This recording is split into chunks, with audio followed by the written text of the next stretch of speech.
स्वागत है दोस्तों आप सभी का आपके अपने YouTube channel Future to You Academy पर। और जो आज हम पढ़ने वाले हैं, जो हमारा चैप्टर है, जो हमारी वीडियो है, जिस टॉपिक पे हम पढ़ने वाले हैं वो टॉपिक है हमारा technical and institutional technological and institutional reforms. तो अब तक हमने बहुत सी चीजें पढ़ी, हमने देखा कि किस प्रकार की क्रॉप्स होती हैं, क्या क्रॉपिंग पैटर्न होते हैं, कौन कौन सी क्रॉप्स होती हैं, उनको उगने के लिए क्या क्या कंडीशंस होती हैं। ये सारी चीजें हमने अब तक की वीडियोस में देख चुके हैं। और आपने अगर अभी तक की वीडियोस नहीं देख चुके हैं तो आप जा करके प्लेलिस्ट चेक कर सकते हैं। प्लेलिस्ट में सारी की सारी इससे पहले की जो वीडियोस हैं वो आपको मिल जाएंगी। देखिए, तो आज का जो हमारा टॉपिक है उसमें हम बात करते हैं। और आपने चैनल को सब्सक्राइब नहीं किया है तो आप चैनल को कर लो सब्सक्राइब, ठीक है। तो और अपने दोस्तों को बता दो कि ये एक फ्यूचर टू यू अकेडमी नाम से एक चैनल है जिसपे हर एक वीडियोस हम एक एक टॉपिक वाइज डालते हैं और आपके लिए बहुत जरूरी है, बहुत अच्छी है, बहुत फायदेमंद है, वो आपको हेल्प भी करेगी। और अपने दोस्तों को शेयर कर देना, वीडियो को लाइक कर देना। और हाँ, तो अब बहुत प्रमोशन कर लिया, अब स्टार्ट करते हैं अपनी वीडियोस को, जिसमें जो कि हमें पढ़ाना है टेक्नोलॉजिकल एंड इंस्टीट्यूशनल रिफॉर्म्स। तो अब एग्रीकल्चर हुआ, बहुत सी चीजें हमने की, हमने ज़मीन के बारे में देखा, हमने हर एक चीज के बारे में देखा, हमने सारे के सारे जो खरीफ क्रॉप, ज़ैद क्रॉप, रबी क्रॉप, सारी क्रॉप्स के बारे में देखा। अब ये देखना है हमें कि हमने अपने एग्रीकल्चर में टेक्नोलॉजिकल प्रोग्रेस कितना किया है और इंस्टीट्यूशंस में क्या क्या रिफॉर्म्स लाई हैं, हमारी जो या फिर रिफॉर्म्स लाए हैं या फिर रिफॉर्म्स की जरूरत है, वो हम देखने वाले हैं इस वीडियो में। तो देखिए, अब स्टार्ट करते हैं इसको कि it was mentioned in the previous pages that the agriculture has been practised in India for thousands of years. ये तो हमने पहले ही जाना हुआ है कि जो एग्रीकल्चर है वो हजारों सालों से चलता चला आ रहा है, हम करते चले आए। लेकिन sustained uses of land without compatible techno institutional changes have hindered the pace of agricultural development. अब क्या है कि हमने sustain use of land without compatible, अब हमने क्या किया, लैंड को तो हम यूज करते चले गए, लेकिन क्या है कि कोई जिसे हम बोलते हैं टेक्नो इंस्टीट्यूशनल चेंज कोई नहीं आया, टेक्नोलॉजी में या फिर इंस्टीट्यूशंस में कोई चेंज हम लेके नहीं आए। और इसकी वजह से क्या हुआ, हमारी जो एग्रीकल्चरल डेवलपमेंट है, इसकी वजह से क्या हुआ कि जो हमारी एग्रीकल्चरल डेवलपमेंट है इसको क्या हुआ, ये हिंडर हुई है, मतलब ये इसमें कुछ दिक्कतें आई हुई हैं, ठीक है।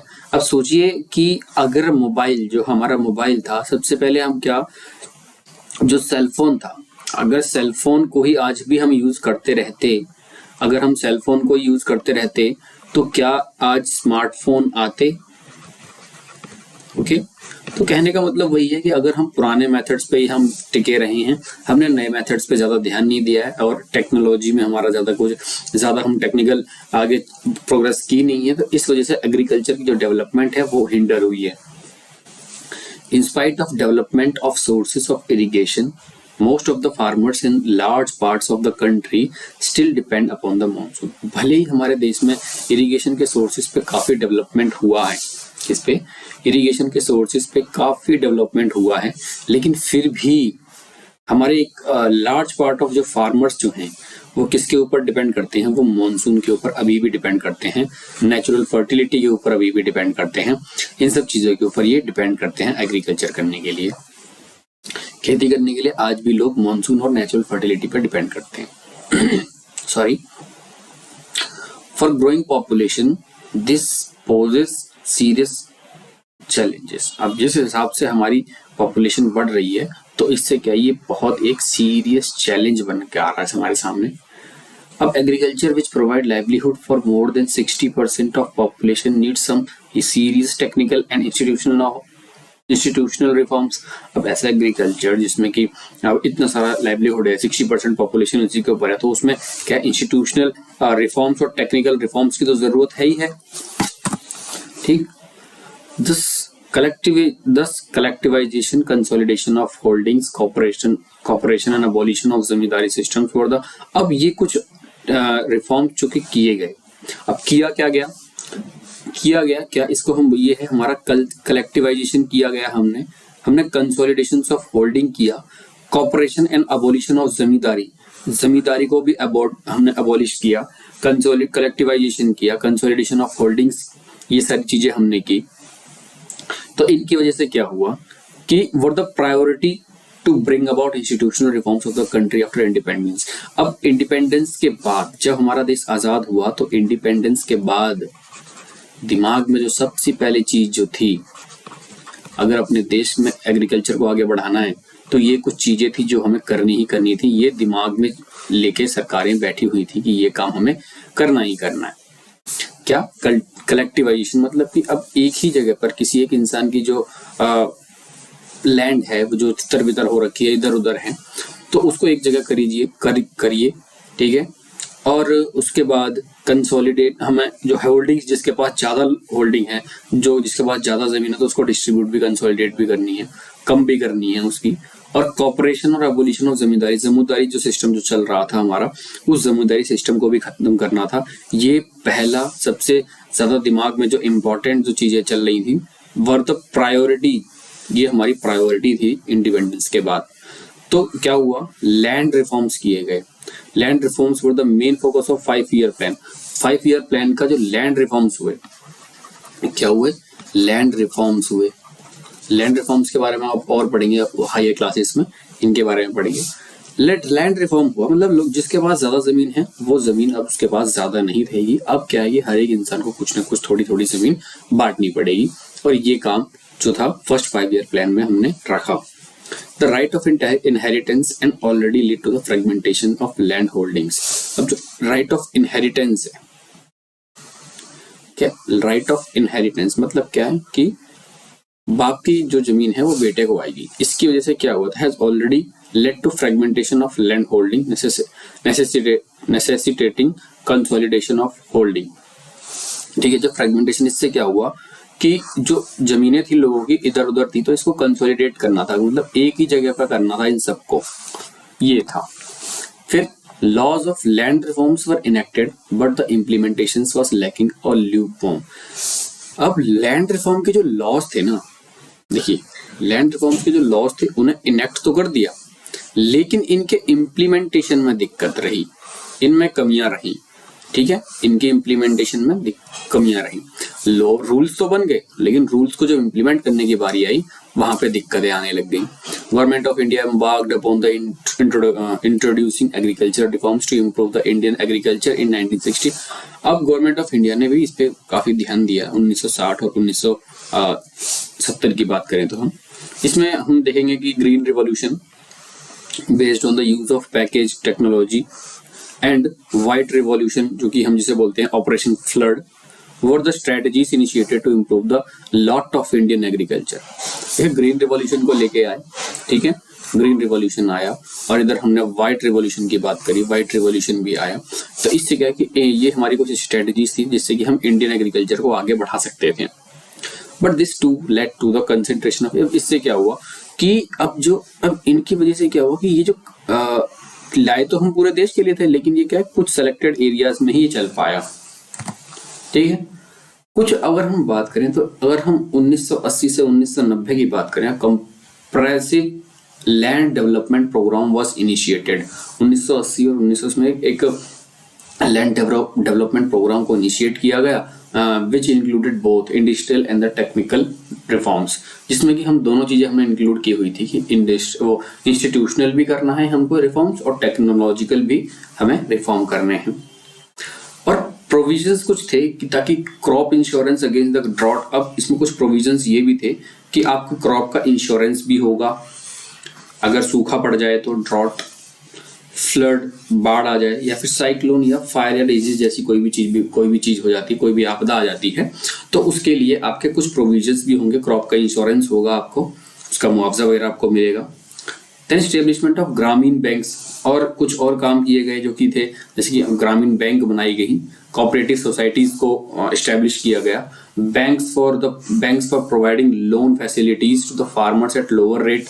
ठीक है, कुछ बैंक्स भी बनाई गई जिससे जो कि फार्मर्स को लोअर रेट इंटरेस्ट पे क्या है लोन्स वगैरह प्रोवाइड कर सके। ये कुछ स्टेप्स थे जो कि काम किए गए थे वो रिफॉर्म्स लाने के लिए।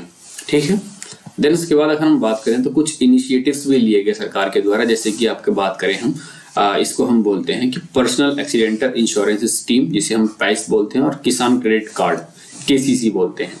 देखिए आपने सुना होगा कि जब भी पॉलिटिकल रैलीज वगैरह होती है तो वो कहते हैं कि हम किसानों का क्या कर देंगे, हम किसानों का कर्जा माफ कर देंगे। क्या करते हैं, कर्जा माफ कर देंगे। अब ये कर्जा आया कैसे, कर्जा उनका ऐसे ही आया KCC से। लोग क्या करते हैं, खेत जो किसान होते हैं वो अपने खेत पे KCC उठा लेते हैं। KCC का मतलब क्या है, क्रेडिट उठा लेते हैं, लोन ले लेते हैं। तो उसको अब क्या है कि जब ये लोन कुछ ज्यादा हो जाता है तो फिर वो उसको चुका ना पाते हैं, तो और सरकारें फिर कहते हैं कि हम इसको माफ कर देंगे आपका। ओके, आप समझ पा रहे होंगे। देन स्पेशल वेदर बुलेटिन्स, कुछ और इनिशिएटिव्स लिए गए, जैसे कि अब इसके लिए लोगों को जो मौसम है, मौसम का हाल वगैरह देने शुरू कर दिया, वेदर बुलेटिन्स का काम किया, ठीक है।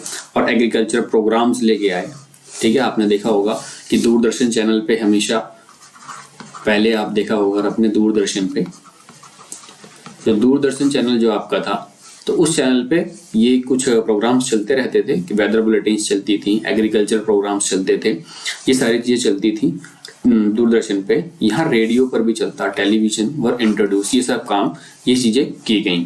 Then government also announced minimum support price MSP, सबसे विवादित चीज MSP, आप जानते होंगे MSP। इस MSP के पीछे क्या हुआ था, किसानों ने किया था आंदोलन, है ना, आंदोलन। आपने देखा होगा बहुत करीब 13 महीने तक ये आंदोलन चलता रहा